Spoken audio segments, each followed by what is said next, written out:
Yango moni lelo rumeur a circulé au moins Mbi a accepté que Hélène a fiancé nae. Bon mona ki yango bokota ki na audience parce que tous les journalistes mutumo kata kotaki. Na audience wana. Ezaki a huis clos.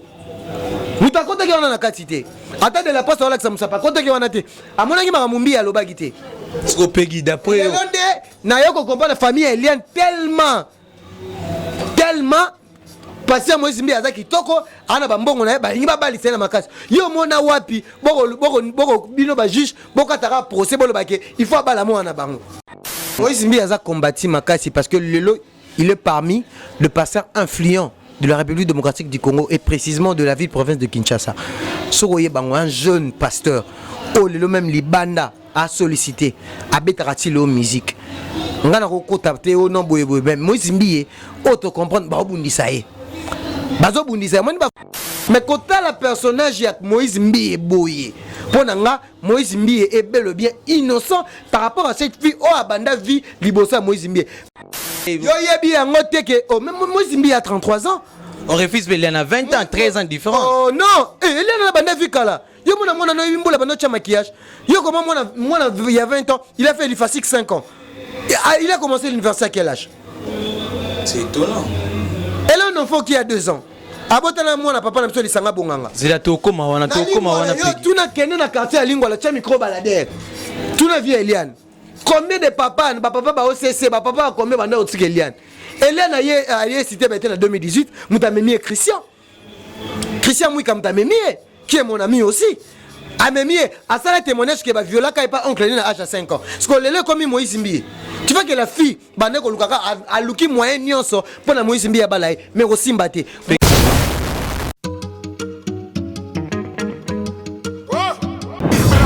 Mati Kasongo Mati Kasongo. Bon. Garçon, lève-toi vite. Abonne-toi chez Mati Kasongo TV. Parle-en à ta copine aussi. Vite chez Mati Kasongo TV. Chaîne ya Ngouya. Mati Kasongo TV. Exceptionnel, l'homme qu'on appelle Mati Kasongo, Matkas, de longue date. Comment tu sais? Aïe.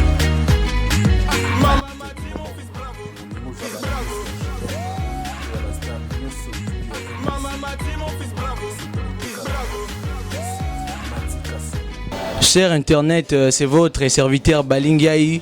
Je sais que certains seraient étonnés de me voir encore dans la plateforme YouTube. On est toujours là pour promouvoir la musique congolaise, parler de la politique, parler de certaines choses urbaines.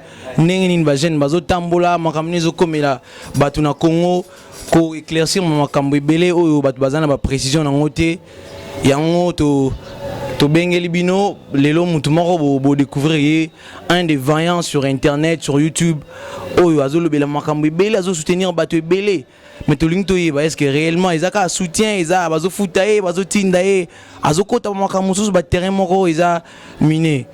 Et lui c'est Peggy Titan Bagnon so bayebi que j'ai dit bonjour Peggy. Ouais bonjour mon frère, bonjour Nabatutu, bonjour na Alimbiji donc bonjour na Lili Atal en charia non c'est pourquoi pas mon frère Talousa ça donc confrère nangai bato tout balingara Peggy Titan Lili Atal là né na taye na linga otanga ta ba 3-4 fois Guilente mon Suède Matika sont aussi mon vieux na PCP un grand merci na PCP un grand merci na Yemoko babengara Arlette Matoko et pourquoi pas à ma maman chérie aussi maman nanga maman nanga Eugénie Kassai depuis Londres bateau tout ba soutenir Peggy Titan na bandeko nanga na tiki na Saint-Pétersbourg na reçu baza vraiment ébélé donc oui Peggy toya wana te voir déjà Peggy ça va Peggy aspect makambo tout bien moi tout nos sous santé mais Peggy on voit partout ba makambo ébélé Peggy zokota partout zodinda partout est-ce que tu peux nous rassurer que répondre vraiment favorablement à la question na biso ba soutien zo porter na ba tébélé ba vedette ébélé à Congo ba star ba homme de Dieu ba ozokota tina ba lié politique Peggy tu nous rassures que tu seras clair avec nous préciser ba tébélé ba na quelques doutes sur makambo zo lobela.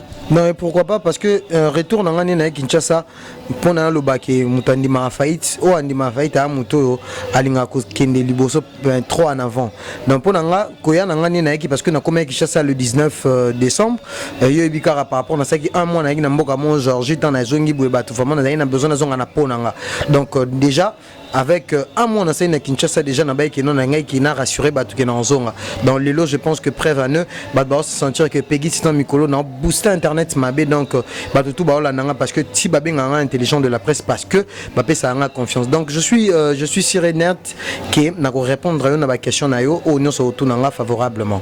Voilà, Peggy Titan n'était pas au pays avec nous, il était un peu à l'extérieur. Peggy a tamboli ba bazao luka Peggy n'était pas là, Zaki libanda ya mboka.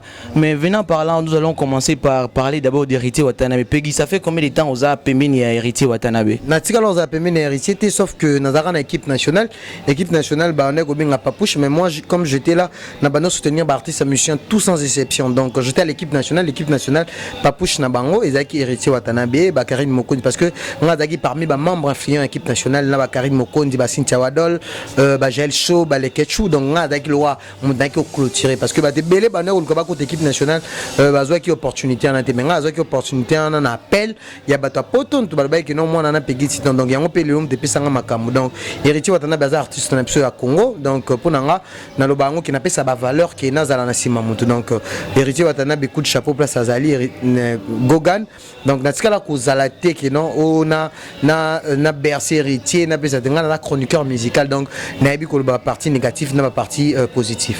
Voilà, comprenez que Peggy Titan Zala qui na kati équipe nationale mais Peggy vu que équipe nationale les a porté mais forte vraiment na Team Wata personnellement Green Mokonzi comme tu cites les noms on les salue aussi en passant mais ils ont porté main forte sur Héritier Watanabe. Yo Zaki libanda mboka Peggy mais au moins tu avais vu des vidéos ce qui s'est passé sur Héritier on va plus revenir sur là tout le monde va vidéo va démentir va te belé Zaki il y a technicien Héritier à justice au mutukeki prison ya makala et baluki nous allons dire ceci est-ce que eza pemba liboso pour lui eza parce que c'est santara que azana ba soutien ya malonga na simana c'est pour ça qu'il fait ses bêtises yo Peggy tu vas dans des terrains morobo et puis vous avez équipe nationale eza parce que vous êtes soutenu vous en a battu morobo et même il y aura rien qu'est-ce que tu peux dire vraiment na ba makamboane l'état payé mais il y a toujours rien bon qu'est-ce que tu peux dire par là Moutaza responsable d'abord pour naïf savoir que ça la mamba bongo tu vois le vidéo comme on dit le vidéo pornographique autobeng à sex tap donc ça Moutaza responsable naïmo gros ça la bongo de non Héritier par rapport ya marambo wana ninga sala yango za par rapport à Luka Buzz pour nangai batika Luka horaire technicien ngomoni lelo affaire ango et ont continué ti lelo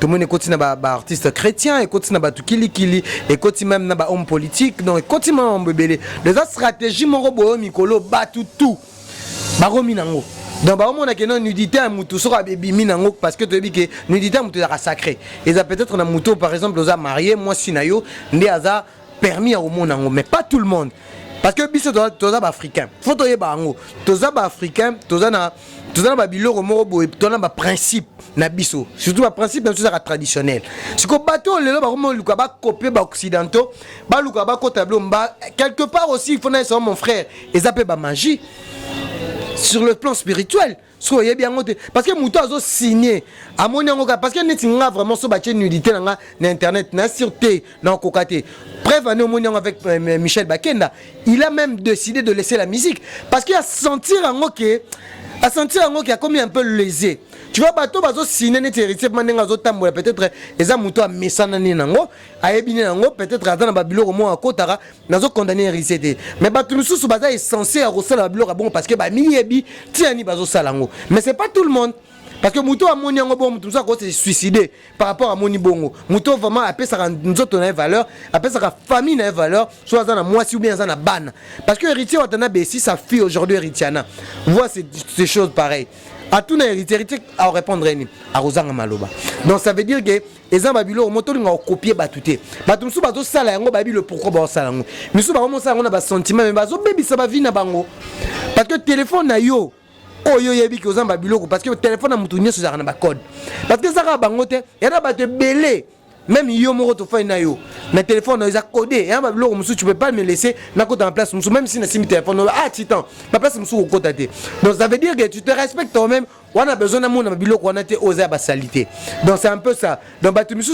ba yeba ba tira sentiment oh ba osalela ba yeba pourquoi ba osala mais retour et rosal Non, c'est un peu ça. Comprenez, chers amis internet, que Peggy Titan Azali, porte-parole héritier, était un fan héritier, était Maza plutôt l'un qui défend la musique congolaise et vous comprendre qu'à préciser, il condamne même l'acte au héritier à Posaka. Il n'est pas partant de ça. Au moins, on a nos réponses à chaque question. Mais Peggy, où tu en as été apparemment héritier, ça m'a fait, hein. Tout le monde, il y a eu son Koufi. Héritier, Pezaki Bokilo, parce que moi, on a dit, si, babote na leki ya mama si dejima pata. Mais bayamba ni na werason ngo tiketa simie suna liboko ba solo là. Ezaki juste une coïncidence ou ba kutani kana matanga ba masquer ka population ou ezaki bena cesser les faits. Yoza défenseur, oza quand même quelqu'un qui tolère pas de bêtises. Ozo linga ba insulté mais qu'est-ce que tu peux dire na bateau bazo mona babilo kwa bongo bazo masquer biso ezaki réalité une coïncidence ya matanga kaka. Qu'est-ce que Peggy Titan peut commenter sur ça? Donc eza réalité parce que héritier Watanabe avec beaucoup de temps oyo basola suna na raté parce que il y a un engagement français baloba limité pour ça de la gloire l'orgueil précède la chute. Lelo héritier Watanabe a commis conscient parce que héritier Watanabe font les 10 héritier Watanabe a commis godinda parce que so tali le père héritier ça qui bien mais arrivé héritier comme mabé. Pourquoi? Parce que héritier kotaki ba tetues mon akati donc a comment être trop têtu très impoli parce que tout bazana na ba que na musique héritier ta impoli même yemoko Weranson qui est son père. Habik héritier c'est un grand impoli, il y a clan Wenge. Puisque tout. Vous allez comprendre. Donc héritier asali eloro moko tolo ba ngaka pona ngana mon héritier parce que héritier ayaki d'abord matanga héritier ayaki avant kota instructions ayaki déjà ba boyaki à kota maître ninja nde héritier bingaki ba tuni instruction Weranson na bino Weranson ala kisika héritier parce que so tali na vidéo bien ba tout même ba au cadre ba na oya ba pesa héritier ba na pesa Werambote Werazaya ko ofanda ba pesa Mbote mais na tout héritier Wera il s'est mis debout pendant Alexa kolakisa héritier que non innocence nae nanenge ba on ba kansela Wera mabe parce que muto achaka ba musicien ba kal o ba uta na ba orchestre les avions à Montfléry yem ta ramonter à mabe mais Weranson sur hôtel bana ne soit bien pas Wera mutu mo na témoignage à mabe te Peggy wano ya suna bataki li so Peggy le loto moni yango batu bane koloba trop boy excusez nga pona babindombe abimana mapata buena boy mais bomona ki place basukaka lelo tango Weranson yango baloba keno on ne so sala refuta mara bomoni après pardon ya babindombe bomoni comment porte babindombe fungami tolinga te koloba keno to jija batu de loin Weranson lelo ça se voit aujourd'hui Wera adam muto à malamu parce que axo a salaki alaxi ou to héritier que y a plus poli que héritier parce que héritier le ki Wera te mais Wera telemi a yambi héritier par rapport héritier à salaki à d'âge haut to loba qui non limité par ça de la gloire ami qui ça opesa Wera pas ko opesa ipembote mais pourquoi la salle a chuchoté parce que ils ont remarqué que bayebi yango ke héritier na Wera le courant ça ne passe pas parce que batebele ba on a point d'histoire de chuchoté er komika mbote héritier na Wera donc ça veut dire que héritier azaki mwana oyo aki na teti vis-à-vis na maison mère o lelo a memaki ba campagne mabe na komba Weranson na sur doyebi yango mais lelo coïncidence ya matanga ekutani yango moni pe que non ba sala réconciliation donc pour na ngai matanga na et réconcilier héritier Watanabe na Wera botiano mamba diversité botiano mamba famille parce que héritier a pas ko botano diversité aller ou fufu akena classe na lebambe na mbonga Weranson azo diplôme na mbonga Weranson donc ça veut dire que Weranson a sali travail na ya papa ala kisieke azana kande héritier mais excusez-moi excusez-moi Peggy Mouté soka daki via Montfléry ko sa acte wana te via Montfléry fandi boy yo yebo mankakaye on ngata Thomas so moto te mais to faire montrer héritier de part héritier ça qui bien le nom font les 10 héritier bandamba mon carrière na akena ba musicien à Oza Olympia a même un musicien poto et belé ba koka bongote héritier so ba soutien nga akena première conférence héritier Watanabe na mona batu ba ya wana na mona première concert héritier Watanabe na mona na Romeo Golf na mona qui de part héritier ça qui déjà pendant sa vision mais héritier a quoi ça kiango par rapport il y a ma petite chose il y a ko landela mutu so bo beta kara même ba biso ba petite chose to ça combien de personnes qui parlent mal de nous? Si on a mis na bana kotuna, on a tout ni talou sasa, na tout ni Ali, na tout ni Batu, na tout ni Mouna. Je ne vais pas le faire. Étant qu'un homme humble, j'attends ce que Dieu m'a promis. Nana ota la vision nanga. Parce que nana vision nanga. Tu peux me parler tout ce que tu veux, mais ceux qui n'ont pas la vision, na okoma tina terminer sa vision nanga. Donc héritier et le roya bungisaki alinga qui a négligé musique na par rapport à balaison dit. Donc c'est un peu ça. Donc pour nangai cette réconciliation na moni yango bien, mais héritier à la prochaine il faut plus revenir na ba acte wana parce que balo ba bon sa vidéo place héritier finga wera. Non, on peut pas montrer des vidéos mais des actes. Bateau bazarana héritier, Maramusu héritier à l'Obara, ça voit directement. Il y a un appel sur exemple, si héritier a un bon terme na wera, la salle ne pouvait pas chuchoter. La salle, pourquoi la salle a crié? Parce que héritier Watanabe, na wera ensemble le courant ne passe pas. Ok, parlons, on comprend que Peggy tu nous éclaircis que wera son a prouvé son innocence envers héritier toujours moi na. Mais tu l'appuies en même temps, aux autres comprendre et puis en même temps tu le fais encore la morale et puis aux autres indiquer sous na manzela mususu. Mais on comprend quand même que la clarté sur la question était que wera son a prouvé son innocence, héritier qui était coupable d'ailleurs il était censé qu'à côté la matangate, on l'a aidé à côté matanga à côté et puis il y a qui problème.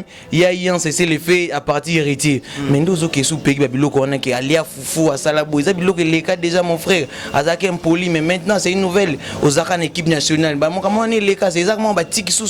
Non moi le problème c'est le problème c'est que moi jamais n'a côté qui héritier. Héritier d'abord c'est un grand frère à moi que je le salis. Moi d'abord moi je soutiens la musique.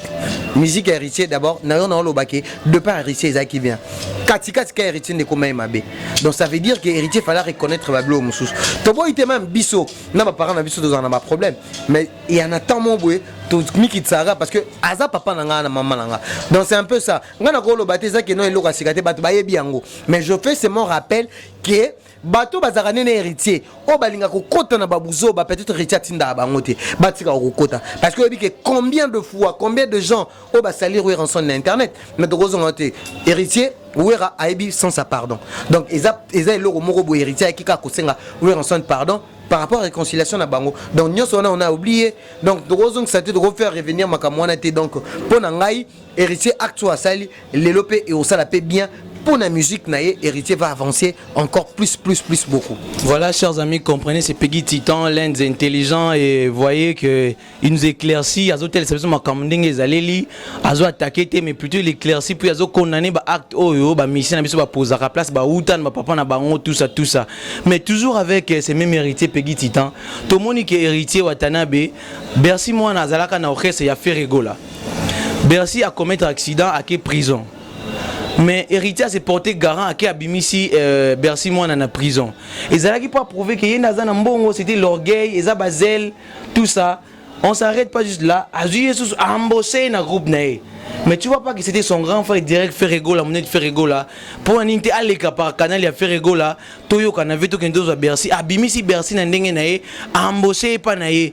Et ça là que déjà transfert ne baloba ne ba transfert Cristiano Ronaldo na Juve sans que Zidane naé ba. Tu comment tu as suggéré ces trucs? Et ça qui orgueil ou bien c'était quoi? Oui d'abord comment ça se passe parce que Yoebi comment d'abord orchestre c'est typique né ça se passe.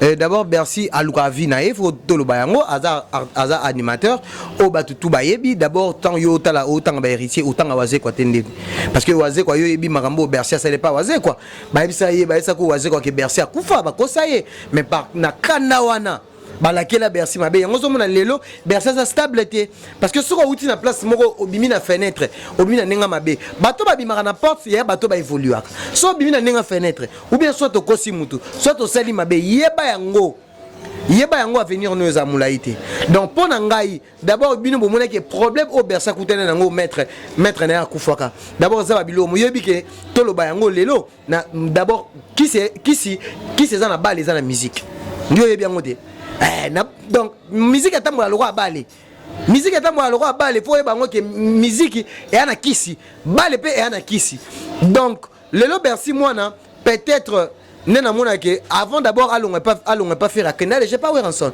Il fallait que tourner héritier watana ba solana wera parce que Bercy ou taka direct donc ayeke pas et rançon tant ou pas faire azon elle se pas faire et pas faire ngo et simba ta sala so 2 mois après il pas héritier. Donc ça veut dire que ndekwazo lukavi nae ngana solana Bercy mona ama sananga na solana bien pour ngana ko condamner te obi ke biso beta musique typique obi ka ndenge za la ba musicien na biso mo mésentente ezalaka donc pour nga Bercy sala ka chona le lozana héritier pe to moni ki déjà déjà 2 ans 3 ans na kati la team wata. Puis en plus, les hommes t'as la charge, l'animateur msou bakenda, donc on a condamné. Bato to bika ninge za problème pe koza entre Ferrego la na héritier te ba yokanaka bien kitoko donc ezaka choix mutu andimi na ka longa kuna oya donc pour ngai héritier si andima ki ka bimisa Bercy peut-être za pona ba talent na e. Tu vois parce que tout le bango lelo Bercy aza parmi ba grands animateurs ya mboka na biso ana ba talent na ye bato balingaki bongo abinisaka bato donc soka ça arrivons là pegelo na lingena loba yangwana mais pourquoi pas Bercy mwana yo lobi solo na Bercy aza mutuno pourquoi na talent na ye pourquoi ko conseiller mutuno tu peux dire un truc maintenant Bercy a Rolanda Peggy Titan son ami pourquoi pas ne chercher à Lucas stabilité moko groupe moko stable à Vandi à Evray à ça la paix comme on est dans la normale la team paix stable. Mais pourquoi pas outi pa waze quoi yo moko lobby outi pa waze quoi aye pa ya Ferregola ake pa ya Weranson azongi pa ya Ferregola esu team wata il est genre toujours wenges que ça pona ko kabola bango c'est juste parce que ça na art lelo pona lo bakena pona nga je trouve que Bercy mon instable parce que héritier na moi kutu lelo kutu mutu et comment on ça là vraiment comment canaliser na la team wata parce que mtatska na charge donc tous il a pas mis ange mi démon qu'est-ce qu'il va nous assurer donc pona nga Bercy mon hasard responsable à vie moko tu peux le donner conseil mais aza déjà mon colo mais moi yebi oazo sala donc mutam tazara na vision na vie na donc ayebi lo ko sala na le côté na ko lo bana Bercy ta yemo na zara teti ami benga china ramu parce que yebi sanga ayo kanani lo baka msu héritier watana be mo benga rail boss life peut-être ko yo kaka papa na héritier donc pour nga Bercy moi na a tracé kara a sikande empreinte digitale na musique a Congo yo sala bien un journée ba koko tabatika ne ba kaluje batika yepe Bercy pe moi na jour ezali pe ba o pe ba yape lelo. Bon, il appelle, il m'appelle Lelo, M. Bon, remplacer Bercy. Mais Bercy a profité quand des gens ont talent, tant en ont envie.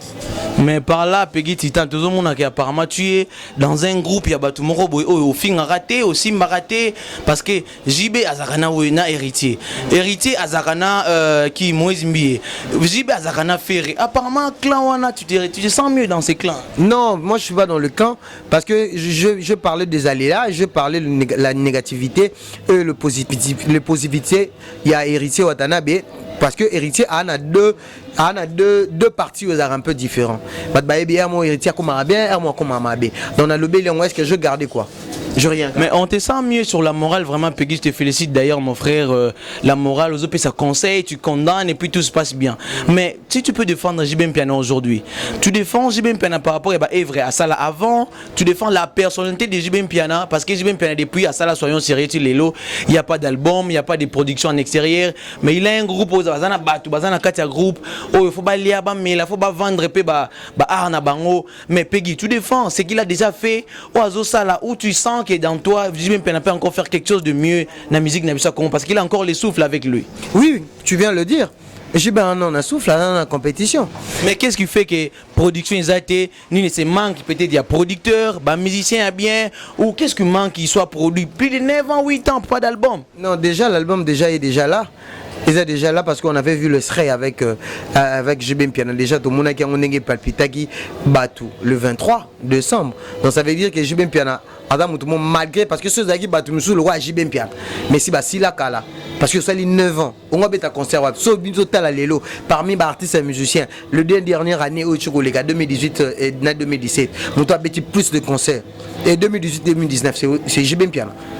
Mais Baté Bélé, Peggy Titan, JB Mpiana, BCBG, comment on a Kunda Bembe, Tokundi Baja, Tokundi Cellulaire, Tokundi Sundabas, Bazene Bélé, arrivé peut-être qu'il n'est pas BCBG, papa chéri, mais Bazo Banga, Soko Lunga, papa chéri, Rosana Sixen, Toku Fana Okaka, Kuneza, papa Mora Mikolo, Foka, Barosé, na BCBG, qu'est-ce qu'il y a, pourquoi ne pas rajeunir ces groupes? Tout le monde a fait image, Moussou, et Bato Moussou, peut manquer Moussou, Sika. Comment rajeunir le groupe, déjà, Banana Bajino Bafuji, au Bazala, déjà, Bayaka, au monde, Baimba, Bazadio, et le lot, pourquoi pas, papa chéri, parce que il faut la jeune talent, Bazaï Belé, Wanakuna, Batlouga, Bafisé des guerres, Amutakalate. Bazo est vrai, t'es Peggy. Oh, bah, est vrai, t'es né, Moutazana, Makambo, Mikolo, tout le monde, de la presse. Et ça y est. Mais album ils ont été concerts ils ont été comment tu comprends ils ont été ceux qui ont Kinshasa mais nana Kinshasa yebisa biso bana janvier ti lelo Peggy JB Mpiana papa chéri alinga c'est l'homme surprise parce que ne balobara l'homme propose Dieu dispose bat bané cause la balle de match tina minute bat bana suspense bat ba c'est la ne balle de match tant papa chéri o tia balle de match na yebisio royamara na plateau na loba titan lobaka parce que na minute album bat ba ozila. L'album Bimi Nango Belé à Mayoto, mais album Oh Batbaozila, c'est de JB Mpiana, Papa Chéri Motopamba Sultan, Salvatore. Comprenez que c'est Peggy Titan qui soutient bien son vieux JB Mpiana qu'on salit. Moi je soutiens pas JB Mpiana. Nazo pe sa valeur, y artiste tant que na yebi bien histoire ya clan Wenge. Nabi que suite, la suite sera là. Rolandela JB et aux aliments on peut ça valeur na ni porte-parole naza ni attaché de presse naza ni Sankara JB mais on peut ça valeur ya JB permis tout le monde papa na so ba lukuku sampu ba on peut ça valeur pas Luambo Makadi comme moi aussi. Mais, Peggy, une émission à toi que j'ai suivie sur internet, toujours j'ai vu mouvement comme commentaire que non, apparemment Peggy a comme attaché des presse JB parce que l'éloge ça là c'est trop profond. Non, c'est pas même ça. Non, Bassel la coûte JB éloge plus que moi. Je vais me combien de noms. Mais les toi, je refuse pas, mais les tiens apparemment ça vient vraiment, c'est trop lourd hein, parce que tout le monde en parle. Mais album Isaté, Nini Isaté, mais Peggy tu es toujours derrière lui, tu connais l'histoire de Wenge, oui on refuse pas. Mais tu es trop JB, trop Nini Wana on sent, mais les lots bien bien pendant lui papa chéri non, na sentir que bolu que langai, jeune Wana Peggy Titan mes côtés, je crois. Yo le bana balu que langa déjà je parle avec JB Pena Salvatore, je parle avec toute l'équipe de JB Pena bateau tout bas coordonnera bureau à JB. Je parle avec Roger ML, Roger le combattant. Roger Ngandou na ba maje au Banque de France na solarna ba presque na ba fan JB par rapport à que no ba moni ke bino bolinga ko lobela l'autre là mais JB pe na mtasala ba valeur ça ma ba danger na mbora o bolinga lobela été si on ngape pe kinso na pesi ba valeur mabe wapi. C'est Peggy Titan, le Valéré, comprenez que Eza Peggy Titan, dit cannabis donc comme il est encore fraîche de Kinshasa, comprenez. Mais Peggy Titan, tu es jeune, oyo, nazomo na partout, tout comme go finga yo, comme go lomabe parce que tu soutiens l'un des pasteurs nabiso à Congo, Moïse Mbi, ou autocoute les makamoro boye. Mais Peggy, ma question est celle-ci, tu les soutiens parce que nous devons protéger les hommes des dieux, ou soit toujours soutenir parce que tu vois que la spéculation en a son fausse. Oui, spéculation en a ozolo fausse makasi parce que tu vois le pasteur Moïse Mbi ene ba lobango en son même à lobango to so na biso mena basali na nzambete. Tu vois déjà as ambassadeur de Dieu Moïse Mbi que je salue déjà yoyebi qui a différents peuples de Dieu bablo a bongo c'est sa vie privée mais les autres si ebimi na internet parce que c'est pas lui-même il est pas le seul on a vie privée na et à débaucher peut-être parce que parfois parfois la chair est faible. Moïse Mbi c'est pas un dieu Azam Moutuloro ngana yo mais c'est un ambassadeur de Dieu. Faut doyer bango. Lelo faut doyer bango. Batu lelo bazolo baba na raison parce que ce hôtel lelo ba Michel Baken na bandeko lelo ba vraiment hôtel ba de près parce que baba chrétien. Le mot chrétien vient du mot Christ. Tu vois, tant lelo bango bazo ça ba comportement moi mabe directement. Ba croyant au bonne église c'est comme si ba opesa baza ba exemplaire té. Yango moni lelo ba batale la bango trop. Mais baza pe na vie privée na bango ba bossa té parce que à part l'église libanda Moïse Mbi a l'autre personnalité. Tu vois, il y a un faire comprendre Moïse Mbi a parfaité. Bato kuta le petit hôtel na Bible. Hôtel ba Joseph ba Abraham ba nan ba ça masumute. Ba ça masum peut coûter plus que Moïse Mbi. Et ben le coup on a mona que no bato kala ba prophète akala abi mana 12 15 femmes.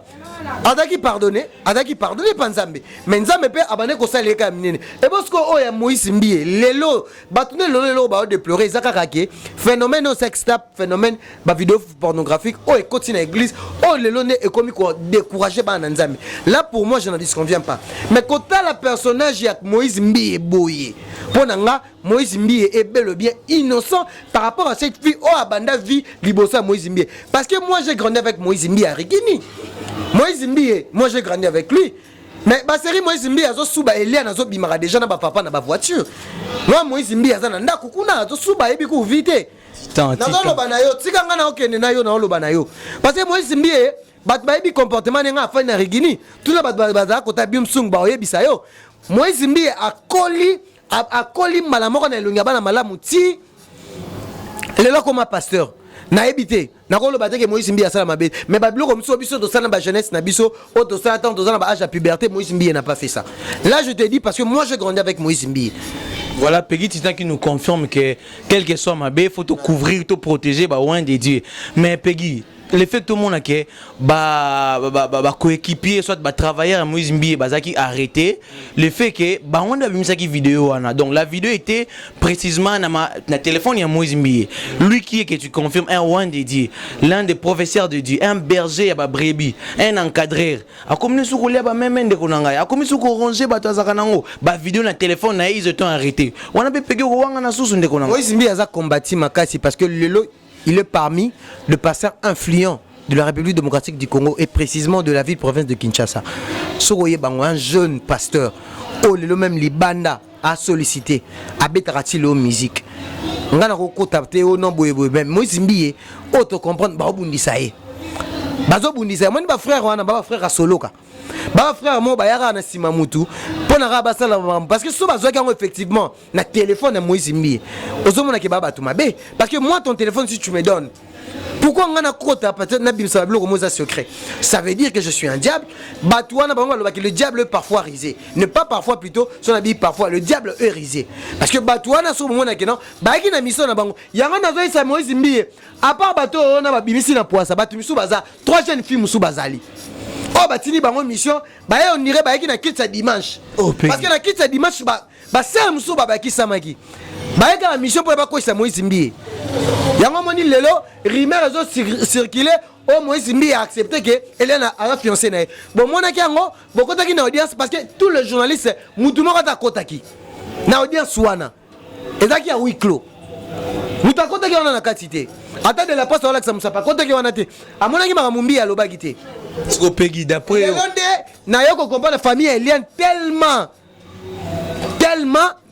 parce que Moïse Mbiye azaki toko ana bambongo na ba lingi bali sena makasi yo mona wapi boko bino ba juge boko taka procès bolo bake il faut bala mo na bango ozomona ngoke ezaki Eliane lelo ayaki na église on a pour na précise parce que lelo ebike lo ba na circulation et lo ba trop o ba se rebelle ba yaka boye ba ko tenter Moïse Mbiye lelo to moni yango Eliane sko aluki akanga boué dema me comme na justice aluki akanga boué pas Moïse Mbiye mais aussi mbaté Moïse Mbiye ayisi ngabi titan et aussi mbaté parce que moral on se marie pas parce qu'on est beau parce qu'on a l'argent mais on se marie parce qu'on a trouvé Moïse Mbiye doit trouver la femme de sa vie c'est qu'on attend l'église c'est ça même si à 99 ans Moïse Mbiye va se marier officiellement tout le monde va voir mais na Eliane toboyi yango parce que Eliane a bandu vie wana Moïse Mbiye azo suba na rigini ano na ndako ba parents mais pegi mamolo ba Moïse aza mukolo Eliane na mwana muke yo yebi yango teke oh même Moïse Mbiye a 33 ans.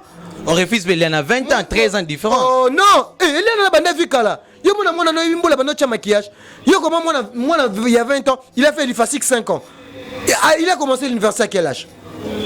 C'est étonnant. Elle a un enfant qui a 2 ans. Abotana moi na papa na biso lisanga bonganga. Zela tokoma wana yo tuna kende na quartier ya Lingwa la cha micro baladère. Tuna vie Eliane. Combien de papa ba OCC ba papa combien banda otike Eliane. Hélène a cité en 2018, Moutamemi Christian Mouika Moutamemi, qui est mon ami aussi. Amemi, à ça, le témoignage que Viola n'est pas oncle à l'âge de 5 ans. Parce qu'on l'a comme Moïse Mbiye. Tu vois que la fille, a luki moyen nyonso pour la Moïse Mbiye balaye, mais aussi mbaté. Doit se marier avec la femme qu'elle va trouver dans sa vie. C'est ça. Voilà, l'inga bo tant de bandé mission, tout ce qui s'engo, comment que mission té. Parce que si vous avez bien compris que Lélo, moi, on a passé un Ngalassi, Jérémy Ngalassi, qui est l'avocat d'Eliane. Moi, je le dis à haute voix. Je perds de personne. Je parle, je suis une église au milieu du village. Mais tout le monde a commis tricage. Je vais triquer Moïse Mbiye. Oreille Moïse Mbiye m'a ramaté qui dimanche. Abiyo so zouamba so nzambe. Bozora mbamba so selembao. Mais soko zumba so nzambe yeba yango. Mba so nzambe leki. Ate ki jour wana. Bomona ndenga za ki frère. Ndenga za ki sympa. Ateaki l'église ba ko baxela biso na ba espion mususu ba tineli biso su ba espion na église cité Bethel mais na ça Moïse Mbiye akeba a déjà mis ya Jimel pegi en cours derrière les temps pegi à lobby cité Bethel botaka présence trois filles mon bayo na bazaya mabe boye ba bandimina bino ya kala na sika faut présence comme en église nyonso pegi tu confirmes mais pegi confirmation il a biso que Eliane azana mwana déjà abota après ozo cité papa lisanga bonganga bakana limité ce qui n'a kosi kende na mushi place Eliane akola pegina si sa question ozo confirmer lisanga bonganga tu sais que c'est un homme politique et puis ozo condamner carrément maître Eliane maître Jimmy mais maintenant ozo mona te ki pegizo kende ba terrain mon roboye tu n'as pas peur de quoi? Peur de la vérité? Mais lisanga bonganga un politicien maître Jimmy qui n'a rien à faire avec toi. Na boité maître Jimmy Ngalassi que je salue mais aza une église aza avocat Eliane mais Abundela nde innocent c'est Eliane. Ba vérité Eliane. Mais Eliane a un mensonge. Parce que son avocat, Moutaoui so makambo zo contredire makambo susu, c'est que devant Barobo aux arrêtés parce que ceux qui aiment susu plaignent aye, azana ba argument musu, azana ba argument musu, boyo kanate. Il faut pas correspondre. Makambo Eliane ezoloba est tombé juste na oyo Moïse azoloba. Pona biso neto monango nga koza contre maître Jimité. Ok, on comprend. Contre été. Mais ce que tu as remarqué, il y a de mains noires au bas derrière les Cambo Eliane. Mais on m'a dit que non, tu me soupes au balinga Moïse Mbiye. Mais qui peut que non, tu as affaire à moi parce que la minute au gouverneur Jatini Ngobila. Ayaki Patala. Parce que au moment où déjà derrière, on attend le déjà Cité Bethel. Cité Bethel a fait 34 ans d'existence depuis 86. Oh, Moukolo Église, c'est son père, Papa Mbiye. Est-ce que vous avez déjà tant de courage à retourner à Sylvano Kassongo? Pourquoi la fermeture de cette église? Abi, non, mon fils, j'ai pas ces droits. Il faut le ministère public. Tout n'a bateau batanga, le ministère public. Il faut le ministère public. Beaucoup mieux non. Général Kassongo, Général Kassongo. Boti, Barimer. On va citer le Bethel. Mais dès son arrivée, vendredi, il fallait terre. Avec des retards, dimanche, avec une éclipse. Donc ça veut dire que Moïse Mbiye, Nenga Zabongo, Masolo, il y a église et ça à part. Ma sola vie privée, parce que ma maman est la vie privée. Et ça va moi glisser. Ok, Peggy Titan qui nous confirme qu'il faut protéger les hommes dédiés Nabiso Yamboka. Faut que tout soit bien fait. Apparemment, on court derrière l'État Lionel Nzamba, caméra, Libal qu'on voit entre nous. Mais Peggy, tu nous confirmes que vous avez fruit Moro Outi, une équipe nationale, vous avez Karine Mokonzi, na Congo TV Karine Mokonzi, Kazara journaliste, Ake Poto, les Karine Mokonzi musicien, Nzembo na Kofi Olumide, Nzembango, inaperçu, texte, exaté.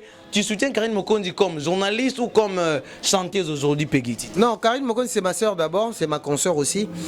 Aujourd'hui, je soutiens Karine Mokonzi, il faut bisogner ça, même toi, parce que c'est une fille qui était dans notre secteur, elle n'est plus avec nous, et elle est maintenant une chanteuse, donc pour soutenir, et pourquoi pas continuer toujours à le soutenir. Donc je soutiens toujours Karine Mokonzi, parce que au Asali, et pata batou parce que Yobik c'est pas facile. Tu Yobik à chanter c'est quelque chose de grandiose hein. Faut y ba Nantes, faut y ba Makamou, faut y ba musique. Les Karine Mokonzi na dobi na ya carrière déjà eu déjà expertise. Tout le monde tu peux demander si à Kinshasa so Tuni ba Karine Mokonzi ba biso geno Karine Mokonzi comme chanteuse. C'est pas facile batou ba capter au direct. Donc ça veut dire que de part à Karine Mokonzi ka nene parce que de part à monter sa vision na. Donc de part à Karine Mokonzi a été bonne, mais par rapport à un moment j'ai pas de commentaires à mettre dessus mais pour nanga que Karine Mokonzi je pense que à la dobi à carrière na total la haine à nous. Total, ok, Peggy, on court derrière les temps, ton monde, la fin. Qu'est-ce qu'on peut retenir de toi, tout ce qu'on a dit là? Des trois personnes que tu peux saluer, on court derrière les temps, Peggy. Ouais, je dis merci, je te félicite beaucoup parce que une très belle émission, de belles questions et comme ça. Moi, j'aime bien des émissions pareilles, tu es sans froid, tu me demandes vraiment des questions que j'ai pu aussi à te répondre. Merci. Donc, c'est un peu ça, je dis merci, Batbar, retenir que Peggy Titan, analyse sur Kangi Mikolo et surtout analyse sur le net, c'est moi. Quel remerciement. Donc, oui, je dis un remerciement à moi, à Shadrach Moké le supérieur et pourquoi pas le premier citoyen de Bandal, Beni Amissi, Al-Khalelo, mon pote, le suprême, Al-Khalelo, Beni Amissi. J'oublie pas aussi à Clairvaux Boula, le mignon garçon de Paris, depuis Paris, ainsi qu'à Harry Modogolongo, Joe Lili Atala, mon papa, et Karine Mokonzi, ma maman autorité, bateau tout bafel nanga tout bazan à Londres, à Genève, partout, et à toi aussi, et à Matika Songo, l'icône quoi. Matika Songo TV, toujours abonnez-vous sur Matika Songo TV. Gogo Kenge, Mvandu Morobo et Silanci, Aristote Mfouini, un informaticien de la NASA, Lionel, je salue. Ma soeur Aminata Ngaï, je salue 5 étoiles, tout le monde. C'est Balingaï, abonnez-vous massivement. À la prochaine édition, toujours on est là pour vous défendre. Et je vous dis merci et je vous remercie encore. Alibal, Makofi, Banda, toujours Liboso, Liboumou, Pla, Olongo, Vimba, Bengaka numéro, aux Akocha, Lipiana, Palais, Salio, Mamoutou, Libala, mariage, tout, Mamoutou, qui est à la Pépélé. Soutenons-nous entre nous. Matika Songo, je salue encore, il était à l'extérieur du pays, maintenant il est là. Lionel Nzamba, presque lui, celui qui est le Boutou, il est colos, c'est à Omo, Nakara, Bamasa, tout, il y a Bandal partout, JC Mbassi, partout, Nana Boulot, Joe Menezes, on se soutient entre nous. Je vous dis au revoir à notre prochain numéro. Bye.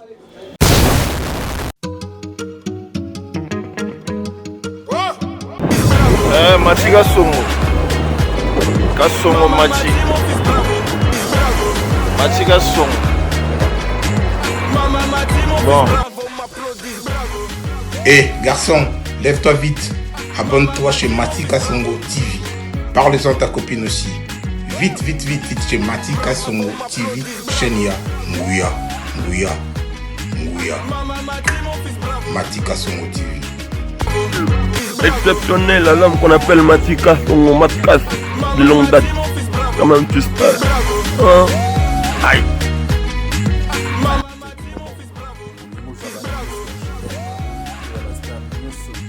Mama